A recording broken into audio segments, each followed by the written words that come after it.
This is the Opie Anthony Show. Very excited to have Dr. J back on the radio show. Oh, there he is. The great one, Julius Irving. Dr. J. Hello, sir. Sir, take a seat. Welcome back to the show. Thank you. What's up, brother? Good to see you. How we doing? No problem. Doing good. You wrote a good book, sir. Thank you. An honest book. Right. You didn't have to tell all these stories. You could have had a fluff book. Why would I do that? You could fluff it up a little bit. 40 years ago. We are 40 on, years sir. ago, it would have been fluff. Yeah. What am I saying? You can sit right there. We're actually live right now. Dr. J is a legend. Settling in. Yeah. Congratulations on the book. Oh. Thank you. Thank you. I appreciate Are you happy how it came out? Very pleased with it. Right. Very pleased with it. You know, for me, it was a family legacy play. Right. You know, being the last of my immediate family. Mom's gone, dad's gone, stepfather's gone, brother's gone, sister's gone. So, you know, I have a new family. But in terms of Irving and Abney legacy, first person getting the word out You wrote your to own the book. world as well as for the family, Right. to hear it from me while I'm here. Right. You wrote in the first person. I kind of like the style a lot. So Yeah. It was very sad, the part where you talk about, there's been a lot of deaths that you've dealt with, but, you know, I wasn't going to mention, but you just mentioned your brothers. It was really, really sad to read that, because the way you know, it's like I didn't know them, but you build up these people from, you know, the stories in the book, and you get somewhat attached to them, and then you read a chapter, and you're like, oh, no, all right, he's all right. And then the next chapter, it's like, but it really was a really well-written, sad moment. Yeah, the roller coaster ride of, you know, the highs associated with sports success, academic success, and, you know, I guess success in terms of personal relationships and non-successes. But, you know, what the public pretty much knows about mostly is, you know, what's reported in terms of, you know, rise and fall of a sports person. Yeah. You know, you win or you lose. You win or you lose, come back, you try again the next year. So there's a 16-year window in which I was a professional athlete. But at age 63, you know, now you got 47 years of accountability, and less before than after. So there's been more, you know, since I walked off the court, and you said that's what I wanted to share. You mentioned your age, 63. I hear there's a video of you dunking at 63. Is that true? Yeah, I can throw it down. I can still throw it down. It's, you know, it rattles a little bit, but who cares? You know, as long as it stays in. You're still dunking. And actually, the day when I dunked, we were working on the documentary, and it was in February, and I went and I sat for about 4 hours, you know, being filmed on camera, talking about stuff. And they said, well, can you dunk a few? Right? Yeah. So I was like, okay, we've been sitting here.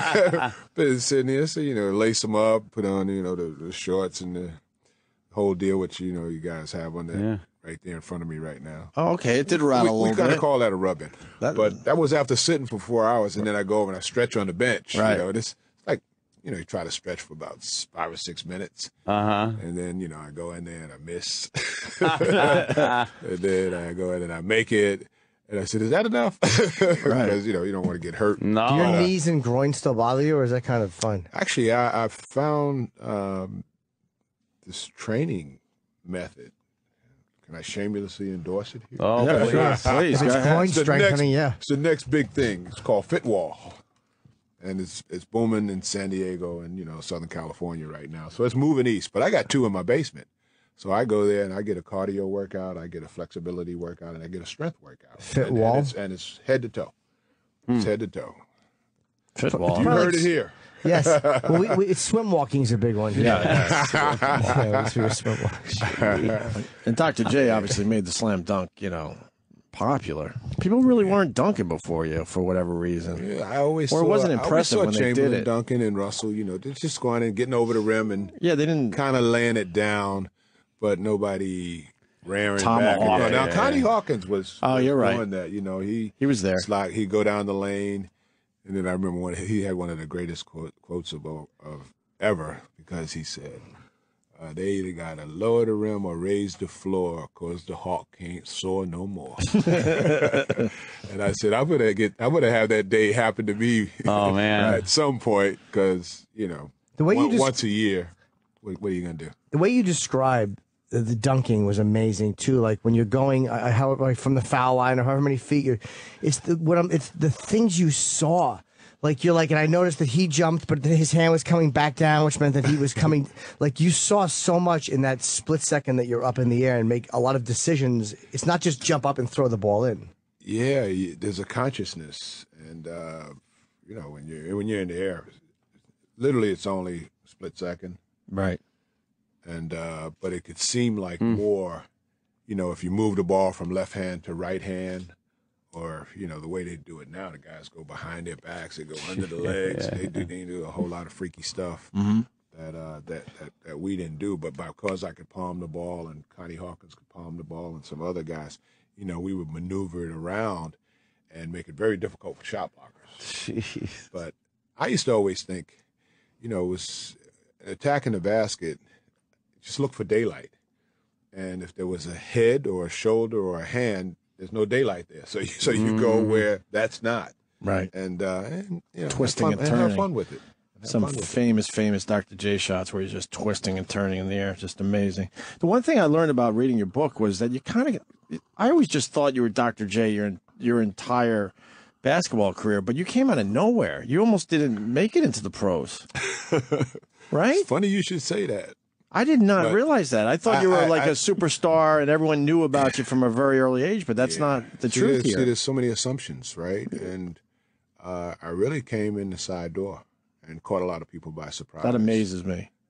And one of the things was, I guess, with UMass getting snubbed 2 years in which we won our conference, where we didn't have automatic bids to the NCAA tournament, and that was the bigger tournament, 32 teams, and there was 16 to the NIT. But we won our conference. We got recognized by the NIT. Then we got eliminated in the first round, both years to the eventual champions, which were Marquette and North Carolina. Okay. And so it was easy to be overlooked. And even after my sophomore year, in which I was, one of the nation's leading scorers and second in the nation in rebounding, they said, well, we want to get all the young players together, in Colorado and get ready for the Olympics. So I was snubbed then as well. And my coach, Jack Lehman, who's no longer with us, he pushed hard, got me on the alternates list. A couple guys got hurt, so I go out as an alternate, and now I end up being the leading scorer and rebounder in the camp.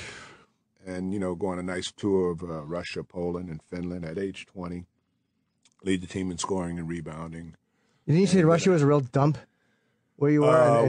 The courts were very inferior, so as well as the food. I'm sure it's changed now. Yeah, but back then it kind of sucked. Finland was pretty cool. It was bright and it never got dark, and it was a new experience for a bunch of young guys going over there and hanging out. But after Russia and Poland, man, it was so good to get back to America. It was the proverbial, I got to kiss the sidewalk when I get home. Yeah. But even though you were a great player, you're being overlooked, and then a little luck there, or we wouldn't know you as Dr. J. Yeah, I was the doctor in high school and through college. Me and my best buddy, we coined nicknames, but it became Dr. J in Virginia, and with Bob Travellini, who was the trainer, he came up with Dr. J, because they used to call the one of the other trainers was Doc, and then they had the team physician, he was Doc. So I couldn't just be Doc. So I had to be Dr. J. And they started promoting Charlie the Great Scott and Julius Dr. J. Irving. And Virginia Squires are coming to town. Watch out for these guys. Right. ABA. How long did you lisp for? Before I forget, you lisped. Oh, that was in my elementary school days. I lisped too. Yeah? Yeah. Okay.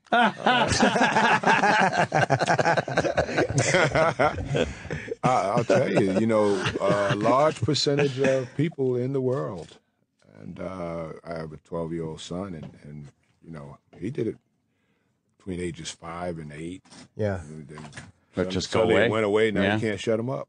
Can't shut you up either. No, I like to chat. But don't you hate an adult lisper? I think now we can get that cleared up because you and I both lisp as children and we've overcome it. Yeah. And I think that we can agree that adult lispers are truly enraging to me. You have to address it. Yeah, it's like, how about you put your teeth together and make that sound? I did that when I was 7. I learned you it. Did? Yeah, so did Dr. J. You say this and that. Yeah, it's silly. When I see an adult doing that, oh, come on, it's so stupid. They just want to mash their tongue between their teeth and sever it. Teach them to talk properly.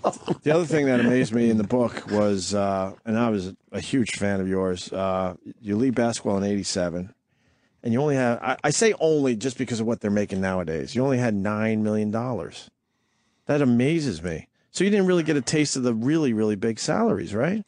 No, and I think there were, guys who never made an all-star team who got to $9 million very quick in the 90s. Yes. And guys only you never heard of. Only a few years later. Like you missed it by 2 or 3 years where they were really making the monster contracts. Yeah, we thank David Stern for that. And obviously the players like myself and Kareem and others who were, the foundation for that platform. And Michael, of course, with the endorsements and the globalization of the sport, it all happened very quickly.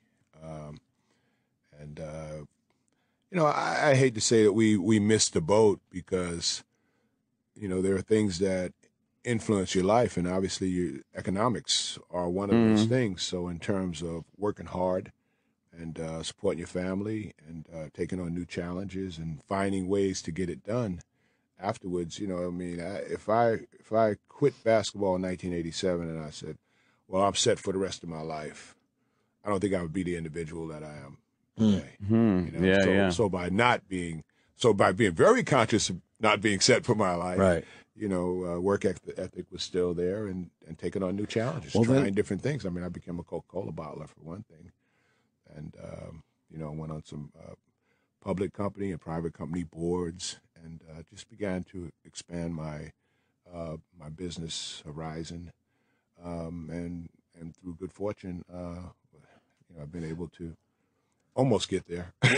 where a lot of things are taken care of. I can't say, we're taken care of for the rest of our lives because, I think the more you make, the more you spend. But you lost, my follow-up is you lost a lot of the money. You had the $9 million and then a few bad investments, then it really kind of dropped you down a bit for a while, huh?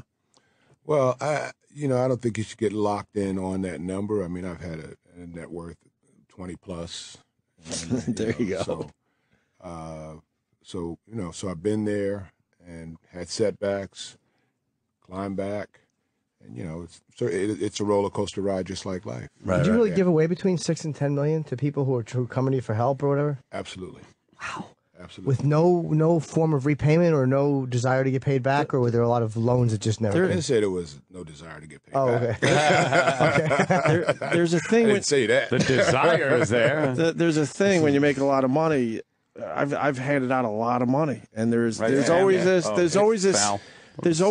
I don't know, understanding on their part that you have so much money, of course you don't want it back. So there's not even even a thought of, look, if I'll try to pay you back someday.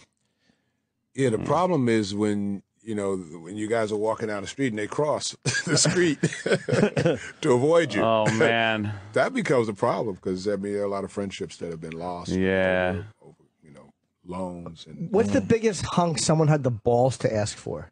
Not that you gave it to them, but what's the biggest hunk that you were like, you son of a bitch just asked me for this much that they didn't have the right to ask for? 6 figures. Which should be over 100,000. Wow. I had someone in my family do the exact same thing. And then they couldn't understand why I didn't come up with it. I'm like, I don't know how much money you think I have, but I can't just throw 100,000 at you. And it wasn't a brother or sister, I want to make that clear. But someone that was in dire straits came to me and said they need 100 G's. I'm like, I'm not giving you 100 G's. I'll give you a couple thousand. Wow, someone that wasn't even family? Yeah. Family. And sometimes that's a little more extended. Sometimes that's the strategy. Right. Ask for a lot. Right. Well, you'll come up with a little something. Right. Negotiating. And they really get what they really want. Right. And then this person was very disappointed in me that I didn't do it. Yeah. I'm like, look, I got family and other responsibilities here. Yeah. I can't come up with there are that. other things. People fall from grace. They go to jail. They die. I've had living as long as I've had, there's probably 6 to 10 people on that list of people who borrowed money who can't get paid back because they're dead. Yeah. Right. Yeah, that's it. Won't see that money no more. That's like the ultimate test. Right. Nobody passes the ultimate test. That's right. Richard Pryor. Richard Pryor did that. Oh, I like you. And, that was, is it something I said? The ultimate test. Yeah. Yeah, Jimmy's a huge Richard Pryor fan. I actually wrote that Huge. question down because you talked about Pryor in your that you were friends with him, and he asked No, I you. met him. We were acquaintances. We Oh, were you friendly didn't hang out, acquaintances. okay. Yeah, we never had that tight friendship. What did he ask you to hold? Nothing. You never hold anything for Richard Pryor. No, what did he ask? The question was, what did he ask you to hold Like in up? the bag, We yeah, know what- you didn't do it. What did he ask you to hold? Yeah. In the bag? Yeah. That's part of one of his jokes. He always had, something in the bag, and you should never hold a bag. If Richard Pryor asks you to hold it. Oh, okay. There would be drugs in it. Right. Yeah, And, yeah. it's kind of like an old one. Was he nice to you? Absolutely. I mean, when, I've had special relationships and multiple relationships with entertainers, and the entertainers all want to be athletes, and the athletes all want to be entertainers. My renditions of people's songs and monologues and stuff like that is, best kept in the shower, Right. kept in tight quarters. Although with who was it? When Kareem Abdul-Jabbar had his roast, and he had George Lopez there, and I did a little version of a stand-up as a way of roasting Kareem, and George gave me a high five on that one. He said, "Oh man, I'm glad to be a witness to your first stand-up. I loved it." Bam! So I was like, that might be validation. Was it nice to roast him? Oh, I had to roast him, man. I've been in the shadow for a lot of years. From even though he was 2 years ahead of me, coming out of New York, being a New York, ball player, flying under the radar. I mean, you're really under the radar when you got Lou Alcindor and Kareem Abdul-Jabbar on the radar. So I think I was probably runner-up 3 or 4 times in the NBA for MVP, second to him. Being in the shadow. So it was good to roast him. Can you explain what led? Because you talk about it in the book. You were seeing you would have this female, I think her name was Samantha, sports writer, would come and From Philly. yeah. And can you explain how she got pregnant? 'Cause that's one of my favorite stories that anyone's ever told about anything. What did you read? That normally she would just come and give you oral sex, but this time she got braces, so you couldn't have oral sex because she had metal in her mouth. So you had sex that one time, and she got When you pregnant. say metal in the mouth, what do you mean? Oh, braces. Oh, I didn't say she had metal in her mouth, did I? You said no. You said some type of tin or something that wasn't conducive with oral sex. Well, you said I forget. You named it as metal or something in the mouth. I think I named it for what it was. I mean, she had, braces. Yeah, but there was another word used for it. I don't remember what it was. Yeah, I can't remember. But you said something. Pull It it was up. I want to see this. Orthodontia. It just says orthodontia to straighten her teeth. There you go. Orthodontia. That night and that night only, they had intercourse. Oh, okay. Maybe you did say it like with it. It was something else. It was describing something unpleasant. Very high level when you say orthodontia. That's right. Yeah, It is yeah. nicer than metal in the mouth. Well- so is that true? I mean, is that Yeah. I mean, the book is factual. So it's based on fact, as I recall it. There's no disputing it from my standpoint, and this is a first-person book. So I think that's when it happened. Certainly wasn't Planned Parenthood. right? Right. Yeah, you were married at the time, and then you got the letter that, Yeah, and that- 30. I was 30 years old. Yeah. So some things you look back on at 11, 21, 31, 41. You look back on, and if you had to do it over again, you probably would do it a little differently. But, Yeah. In that situation, the blessing in disguise is that a beautiful young lady who has made a contribution to the world. A very talented tennis player. Came out of that Samantha. relationship. But And, the arrangement you had, so your wife at the time basically said, look, you do everything that's right, make sure you pay child support or whatever. but she didn't want you to really have any contact with Samantha at the time. Yeah. Do you have some well, regrets? it became a East Coast, West Coast. Right. Because Samantha moved to San Diego. And so that in itself, geography was going to lessen the contact. And I saw her several times while she was growing up. Did she know you were her dad all along? Yeah, she knew. I mean, I met her within the first 5 years of her life. Oh, okay. So she. I always thought that she didn't know until later on. Right. No, we met in the first 5 years of her life. In terms of the later meeting, I mean, it was after she was 16. Okay. Obviously we became public when she was 18. Right. 19 actually, but privately she knew. How did your wife find out about it? I guess you had to tell her. How did she find out about it? No, I write it in the book. There was Samantha wrote me a letter, and read the letter, and I shared it with my wife. You showed her the letter. Yeah, I showed her the letter. And then she beat. I was going to say she beat the crap out of you. That's not fair, but there was some punches thrown right after that. And can I say what she called a you? reaction. Yeah. I mean, it's tough. I mean, you don't have to grind it out, but okay, yeah, because it is a read, and it's in the book, and in the context, right? We're talking about children. So that particular chapter, and I have 4 sons, 3 daughters.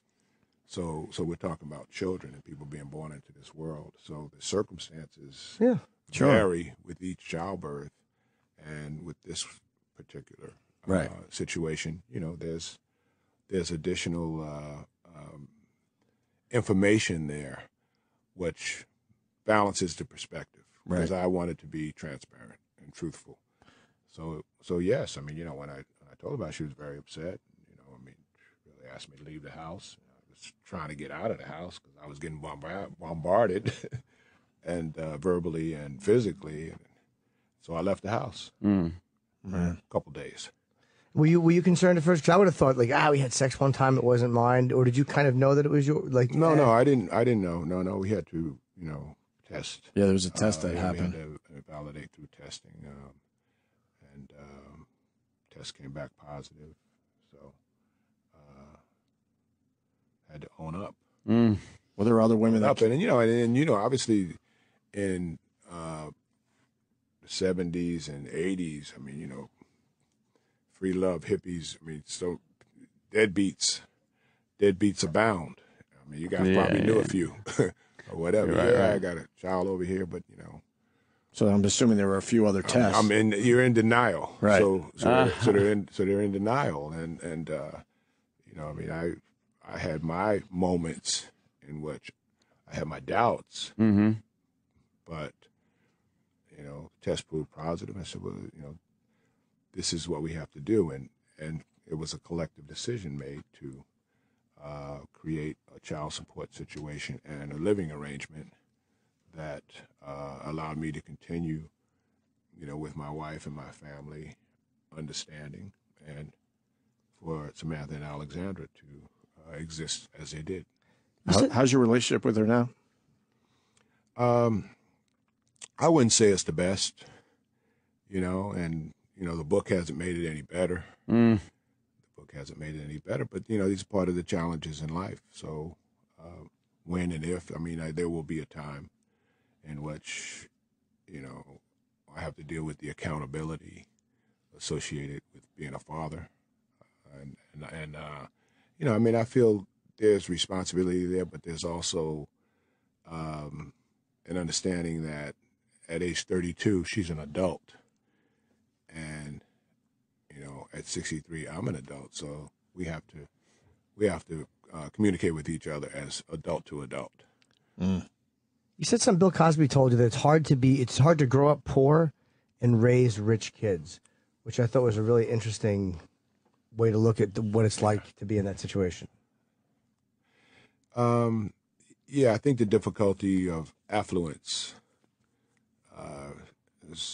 personifies itself because you have so many choices, that you didn't have. I mean, I went to Prospect Elementary School because it was the local school, and I walked, and probably, seemed like 3 miles. It was probably a mile, especially when it was cold and wintry, and growing up in Long Island, put your coats on, bundle up, and, you got to go to school and you got to try to be there on time. And then within that system, you start saying, well, I never want to be late. I never want to be absent. I want to be one of those kids, that has never late, never absent. So, my kids really didn't have to deal with that. They got chauffeured to school. I'm the chauffeur, or the mom's the chauffeur, or we have a driver, who's taking them and picking them up and dropping them off. Yeah.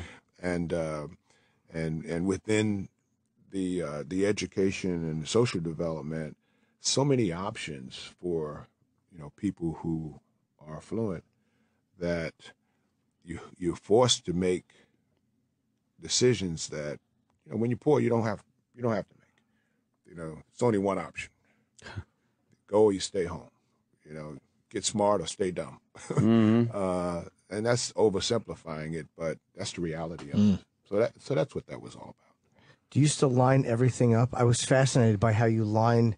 Like right now, I'm looking at your deal. You have your. It's not, but it struck me as very like. I have my stuff organized over here. It struck me as very, very OCD to have, all of this stuff lined up. And have you ever thought of yourself as OCD? What's that?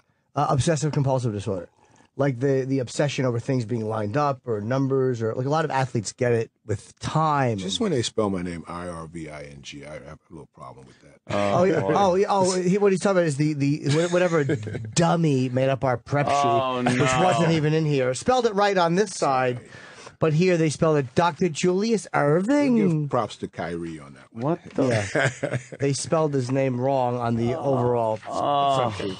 Yeah, I like order. I like things nice. Oh, I like God. things. We know. Lines and columns, I like it. But athletes... I'm probably not sick because of it, but I like it. I prefer order versus disorder. I don't think it's a surprise because athletes have their routine, right? You probably had a nice routine, game day, and everything had to be just right. No question. John Wooden's 10 Principles, Pat Riley, Pyramid of Success, all of those things ring true in terms of being more successful. And, you try to, I guess, include anything that's going to give you a bit of an advantage. So if you have a great day and you've done things a certain way, you tend to go back and try to do that same thing. And sports does introduce you to that. What do you think of the game today? What's your thoughts? The game's in pretty good shape. I think David's moving on. Adam's taking over, and he's leaving it much better than it was when he started. So his legacy is cemented in stone. And I watched the game. Obviously, there's some bad games and some bad nights, but there's so much exposure that the guys get. So you get to see them in a way that you didn't in the past. Because there's so much exposure. I mean, you see the bad games, and you see guys having bad nights, and then they got to come back the next night and shake it off and play. So even the superstars, with the scrutiny that you have, I mean, it's amazing that the sport continues to become more popular, and guys are able to handle it. I mean, everybody can't handle it. Because, there's some cases out there, where they clearly can't handle becoming a corporation at age, 18, 19, 20, 21. And, there's an understanding of that. So I think the league and the higher-ups in the league understand that they got to give coaching, they got to give training way beyond just the physical training of, having a guy understand the fundamentals of the game. There's the fundamentals of the business. And it is a huge business. It's a multi-billion-dollar business. Sure. And, as you always say, the chain's only as strong as the weakest link. So it's a constant feeding and exchange of information to try and make it better. And I think that's what makes it best league in the world. I got to ask you about Larry Bird. When was the last time you talked to him? When Indiana was in the playoffs last year, I went and I did a game for TV, and got with the TNT guys, and hung out in Indiana for a couple of days. So we just said hi, hi and bye. It's not like we tight, Right. But I think there's a mutual respect there. I mean, I really admire what he's been able to do in terms of moving into the executive position that he has, and pretty much calling his own shots. He's helped to assemble a wonderful franchise out there, and I'm an old ABA guy, so I pull for all the ABA teams, so there's always going to be a soft spot in my heart for not so soft. I'm mad for Indiana. Indiana. I'm mad that you got a 76ers hat on instead of a Nets hat. But you shouldn't be mad about that. I'm mad. It was a choice I'm to a make. Long Island guy. It was a choice to make, and since I had the blue jeans instead of the black jeans, that's all it is. I went for the color. Okay, all right. But I got my Nets hat. All right, you got your Nets hat. Okay, I'm probably gonna wear it tomorrow. Okay, good. You want to come and have lunch tomorrow? I love the ABA and I love the Nets, man. Yeah, I loved it. But you the and Nets, Spurs, Nuggets, and the Pacers. I mean, I got the Conquistadors. How about that one? Remember the San Diego Conquistadors? I do. Wilt Chamberlain, and Bird Everett. Wow, very good. Well, Travis the Machine Grant. You have book signings. Guys. Sorry, they want us to mention your book signings too. If you want to get a book signed, the book is excellent. It really is. I love very honest. I love when you guys write an honest book a lot. We don't see it often. We really don't. We read a lot of these books. But Dr. J, you did yourself right, man. What's today's date? The 6th. Okay, so tomorrow night, the 7th. Here, it's in New Jersey in Northvale. It's Books and Greetings at 6 p.m. And then the 9th, which is I don't know what day that is. But we're on in Atlanta. Saturday the 9th is Peachtree Road, Barnes & Noble in Atlanta, Georgia. Right. The 13th, which is Wednesday. Thank you. 4 days after that, Wednesday will be at Barnes & Noble in Exton, Pennsylvania on Main Street. And then the 19th, which is Tuesday the 19th at Barnes. No, that's actually December 19th. Oh, wow. It's a lot of counting on your fingers. Yeah. Yeah. All right, let's just leave it at That'll those be three. in L.A. Okay, Jersey, Atlanta, and Exton, Pennsylvania coming up to meet Dr. J and get your book signed, and it really was great. Do we have time for one more question? It's a good one. I'm not going to put you in a tough spot. Okay. We saw recently the clip of you getting taken out of the game with the 76ers. Mm-hmm. It was so damn emotional, and everyone knew it was coming, where they were going to take you out for the curtain call. What goes through your mind? That is it. They're taking you out of the game for the last time. Yeah. Do you remember exactly what you were thinking? Well, I'm a candid guy, right? So the emotions ran the gamut. I wanted to play well. I mean, that last game I had 24 points, 11 rebounds. So I wasn't leaving because I couldn't play anymore. I was leaving because I was able to go out the front door in terms of my basketball career and my chosen profession, whereas I came in the side door. So I had announced this is my last year. Now we were in the last playoff game, against a team that we respected a whole lot. The Milwaukee-Philadelphia rivalry was great during that time. They had Bob Lanier, Marcus Johnson, and Junior Bridgman, and Paul Pierce. I mean, they had a monster team, Quinn Buckner. And we had a monster team, but we were so close to one another, and we always ended up a little bit ahead of them, but not this night.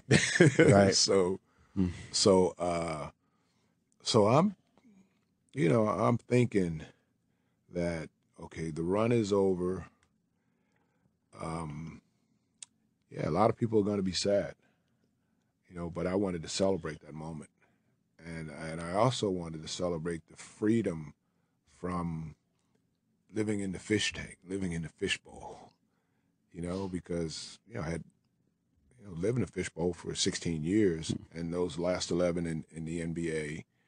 And there were circumstances, some of which we've talked about today, that were personal and private and unaddressable truly in the whole form while I was living in the fishbowl. So part of my mission, for after 1987, getting out of the fishbowl, was to, show up my private life. And, for the next 2 years, most of the things that I did, I wanted to pull back from the public arena and, charge my battery and exercise certain options, so I did go on private situations, private corporate situations. I still did public stuff, but one of the things I turned down was, the lifetime contract that the Sixers offered to come and, work for the organization and maybe, do what Larry Bird has done, help build a franchise into a winner and, stay in the same arena. It's important for me to, get out and try new things and start fulfilling the destiny for Julius Erving. Right. Kind of set Dr. J on the side. It was a sense of relief. You were ready to move. You were ready to move on. Huge sense of relief. You were like huge sense of relief. So that was what going through my mind. And I'm walking out with the ball, and the referees had a little threat put on them. So the two referees are walking with me, and they tell me when they get in the hallway, they said, there was a threat on us for this game. I don't know why. But we figured if we walked out for you, they're not going to take the shot. so I'm like, thanks. Wow. I suppose they did decide to take the shot. And no regrets. No regrets. Oh, at the end of the day, 16 years. You left when you wanted to. Sweet 16. I couldn't have asked for more. I mean, coming in that side door, I mean, I always thought, when they talk now, 5 or 6 years average length of time for a professional's career, professional basketball player's career. Football's even shorter. Baseball's probably the longest, hockey's longer. But on the average, because some guys are just there for a cup of coffee, it's 5 or 6 years. So once I got past 10, I mean, I was in the gravy zone. I got all the way to 16. And I have a lot of statistics that are longevity stats. If you're around long enough, I leave game as third leading scorer in pro basketball history, first in steals, top 10 in block shots. Yeah. So those are longevity stats, and if you're not around a long time, you don't get there. Right on. They're saying It has to go, yeah. But thank you very much, and love the book. Really did. Loved it. I appreciate that. Absolutely, guys. Dr. Appreciate J. the need and the time to talk to you about it. Come back and see us, man. Okay, we'll do. All right, Dr. J, everyone. I don't know if we could break because we got Jason Statham outside. Oh, we do, don't we? Or you want to do a quick break? Real quick, E-Rock. Yeah, we can do 2 minutes. All right. The Opie and Anthony Show, Sirius XM. All right, well, that sucked. To hear the Opie and Anthony Show 5 days a week, live on satellite radio, online on your phone or tablet, or even on demand, go to SiriusXM.com. Also, interact with the Opie and Anthony Show on Twitter, @Opie Radio, @Anthony Cumia, and @Jim Norton.